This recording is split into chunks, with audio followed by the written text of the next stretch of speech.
Right around 7 in the morning, your blood pressure is doing something most people never see.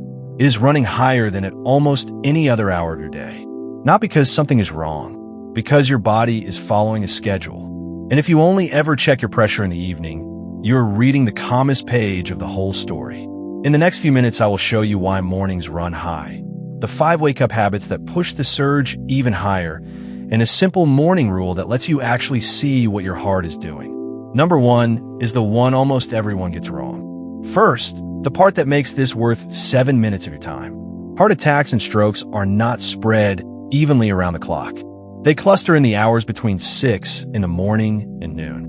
Researchers have counted roughly 40% more heart attacks in those morning hours than you would expect if timing were random. That is not a reason to fear your alarm clock. It is a reason to respect what your body goes through every single morning. Because the surge is not an accident. It is built in. Here is what happens in the first hour after you wake. Your brain runs a wake-up sequence, and it does not ease you in. First, cortisol. In the half hour after waking, cortisol jumps sharply. It is the hormone that gets you out of bed, and it also tells your blood vessels to tighten. Second, your nervous system flips from rest mode to action mode. Heart rate rises. Vessels squeeze. Pressure climbs. Third, you've gone 7 or 8 hours without a sip of water, so your blood runs a little thicker in the morning, and your heart pushes harder to move it. And fourth, arteries are not morning people. After hours of stillness, they start the day stiff, like a hinge that has not moved all night. None of this is a malfunction. It is the cost of booting up, but means the first hour after waking is when your system carries the most load. And what you do in that hour decides whether the surge stays a gentle wave or sharpens into a spike. So let us count down the 5 habits that sharpen it, and the easy fix for each one.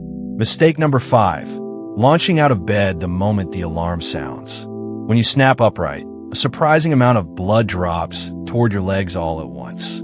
Pressure dips, your body panics, and then it overcorrects, which gives the surge a second push. The fix costs you 60 seconds. Sit on the edge of the bed. Take a few slow breaths. Then stand. Mistake number 4. Coffee before water. You wake up mildly dehydrated, and caffeine on top of thicker morning blood asks your heart to work even harder in its hardest hour. Nobody is taking your coffee away. Just put a glass of water in front of it. Water first, coffee after, and coffee after breakfast is gentler still. Mistake number 3. A heavy, salty breakfast. Bacon, sausage, cured meats, salted bread. A big sodium load lands right on top of the surge and asks your vessels to hold extra fluid at the worst possible hour. Save the salty favorites for later in the day. Let the first meal be the calm one. Oats, fruit, eggs, yogurt. Mistake number 2. Going straight into hard exercise. Movement is one of the best things you can do for your blood pressure over time. Timing is the detail. In the first hour after waking, keep it easy. A walk, light stretching, slow breathing. Save the intense session for later in the morning, once the surge has settled. If you're over 60, or your pressure already runs high, this one deserves extra respect.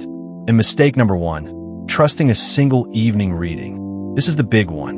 Most people check their pressure at night, once after the day has wound down. That is close to the lowest, calmest number your body makes. It can look fine while your mornings run high, day after day, completely unseen. Clinicians even have a name for that pattern: masked morning hypertension. One reading is not a picture. It is a single frame from a long movie. So here is the morning rule. It takes about 5 minutes, and it is the same routine clinicians recommend for home readings. Step 1. Wake up gently. 60 seconds on the edge of the bed, then water before coffee. Step 2.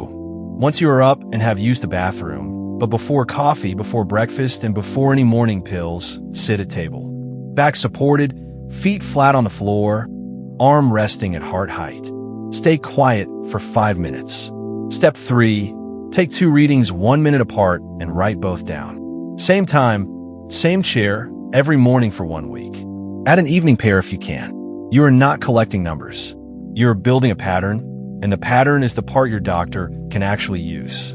If your home mornings keep landing around 135, over 85, or higher, that is not a panic number. It is a bring this to your clinician number. And that conversation is worth having early, not after years of silent load. Because here is the honest truth about blood pressure. One number tells you almost nothing. The story is the shape. Mornings against evenings. This week against last month. Whether the surge is softening as your habits change. That is exactly why I built SteadyRange, to turn your readings into one calm picture instead of a pile of numbers. You log them, and the chart lays your morning pattern next to your evening pattern, so you can actually see the surge and watch it settle as the small fixes add up. Is free to look? No account needed. The link is below. One last thing. None of this is medical advice. I am a health educator, not your doctor, and blood pressure decisions, especially anything involving medication, belong with your own clinician. What you can own is the pattern. Wake gently. Water before coffee.